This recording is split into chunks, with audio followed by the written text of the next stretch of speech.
Who is Randy? Don't bring anyone mother into this.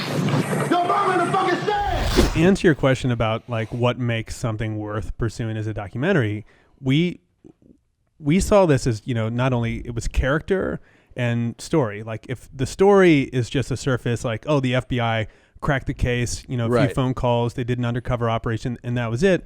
Like maybe that would be an interesting short, or maybe that would make a good, you know, short story, or you could build a whole feature script around something like that.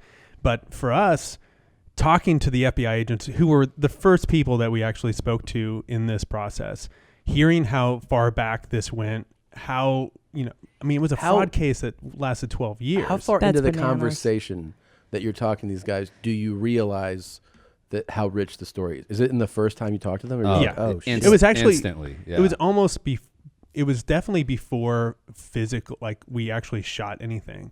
So we got a lot of the court transcripts. Mm-hmm. So we had a general idea of the overall story, but there was a lot of confusion. Like in reading through transcripts, you're getting pieces of the details. But in talking to Mark Devereaux, who was the federal prosecutor, he really laid out so much. And there was a story He's great, by the way. He's great on camera, man. Yeah. He's a performer. He's a trial attorney for the U.S. government. Like, you have to be that showman. And you can tell, too, that, like even watching him do interviews, you're like, he's in charge. Like, he tells the FBI guys what's up, for sure. One of the first things he told us was about the story where the FBI had 3 people from McDonald's when they finally decided, hey, we hit a wall. We're going to get 3 people from McDonald's in on this and have them come out to FBI Jacksonville.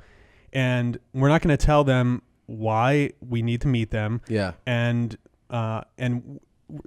he picks them up from the airport, drives them personally to the FBI. They must have been shitting their pants. And we were asking, and this is not really covered too much actually in the series, but we were asking the FBI and Mark Devereaux, like, why would you tease them? Like, why would you have them show up, not say, like, they're talking about the weather, like, what are we doing here? And Mark's like, isn't it sunny out? You're like, yeah, exactly. Like, oh, we'll get to that. The fucking, I mean, state prosecutor is like, how's this rain? And you're like, why are we going to the FBI headquarters? And Chicago to Jacksonville is not like a 30-minute flight. No. Like, they're stewing over what in the world are we being brought out here for? Yes. Well, and you think from their perspective, like if why wouldn't we go to the Chicago office of the FBI is the 3rd largest in the world. Right. So why wouldn't we just like drive 20 minutes over to this? We have to fly to Jacksonville, Florida. True. So he brings them into the FBI. Rick Dent greets them. And they take him through what is called a man trap at the FBI, which is basically you enter into one room and all the doors shut behind you. And you need someone from the FBI to like punch in another code to open another door for you to enter. And so all of this is being dragged out. And, we were asking like the FBI, like, what is the point of this? And they were saying how it's part of the strategy to actually see if any of these people are get rattled. Yeah, because like if they were guilty, they would give off signs, like they would start sweating because they would know why they were there. Right. So 89 was the first stolen piece and it was $25,000. Right. And then that was basically a proof of concept. Yeah. And after that, that's when every big winner. Well, so this is a really interesting thing. The FBI couldn't prove that people were stealing the entire time, but that's because certain key people that were involved with this died.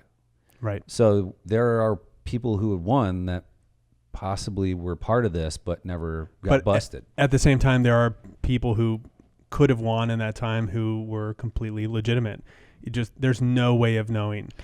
You know what I'm wondering is McDonald's gave us $2.3 million and we had to give it back. Mm-hmm. Do you think that?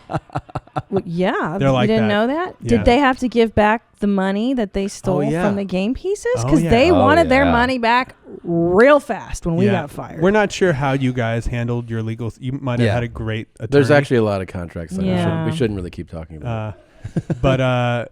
But yes, in this case, oftentimes with white collar cases, whether you plea or you're found guilty, like you got to give that money. You got to give that money back. Yep. Now, what happens? Obviously, I don't know if this. I'm just curious if this passes on to your next of kin. If a person wins, like in this scenario, and dies, does the government go after the family?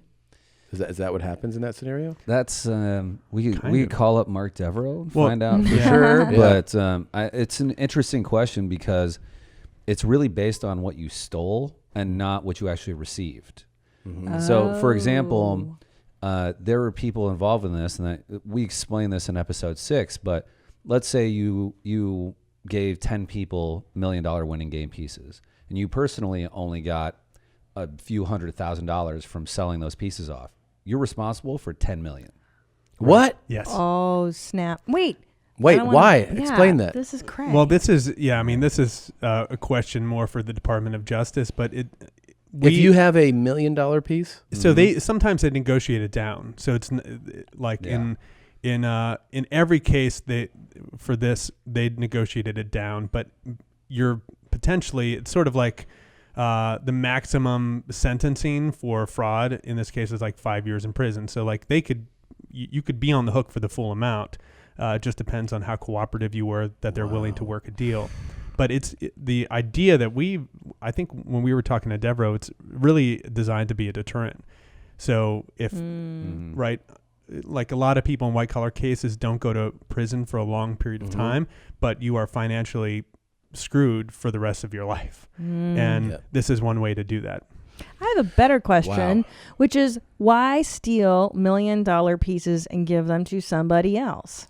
Well, Keep it for yourself, sucker. You can't claim. You can't claim it. over. So one main person is taking it, and but then he couldn't keep doing it. And Look at- also, he worked amateur there. criminal over here. Sorry, guys. But then he gets a kickback. Yeah, exactly. Correct. Yeah. Wow. Now, did you find, because I've found this from watching this series, and maybe you experience this when you're making it especially, is that you start to play those lifelong hypotheticals in your mind about, what would I do in the right circumstances? And I felt like a certain, what people are doing, what some of these people are doing is wrong, but something about the way the story comes out and getting to, it's not a mugshot. You're hearing someone speak. You start to empathize with them a little bit, like, oh man, like I know this is wrong, but like I almost feel badly for you, for some of them. Yeah. Because I would almost I believe that some of them weren't bad people, but the temptation of that much money in that moment was too much. Oh, hell yeah. I mean, that's There's a big theme throughout it is just sometimes good people make bad decisions. And you don't realize that some decision can lead to being a federal criminal. It seems very, very harmless on the surface. Because I think most of us, if like right now, you have careers and you're established, and you don't need that chip or whatever, that piece of paper to get that. But like there's certainly a week, a month, a year in your life where somebody approaches you and they Hell go like, do you want a part of Uh-huh. this? And you're like, yeah, man. Like that would be amazing. Oh. How did they get Opportunist. away with that for so long? I mean, I'm sure you answer this in the series, but like, what's the the short form summary of how this was able to be? Well, diversification, right? So Jerry Jacobson was diversifying not only his recruiters but his winners. So nobody really knew too much about who else he was dealing with. Yeah. So, for instance, like AJ Glum, who is in episode 4, he was the drug runner who went on the run. Right. And he had the previous criminal past. Yeah. Yes. And phenomenal character. And joined us for our last podcast. He was responsible for $10 million winners. Wow.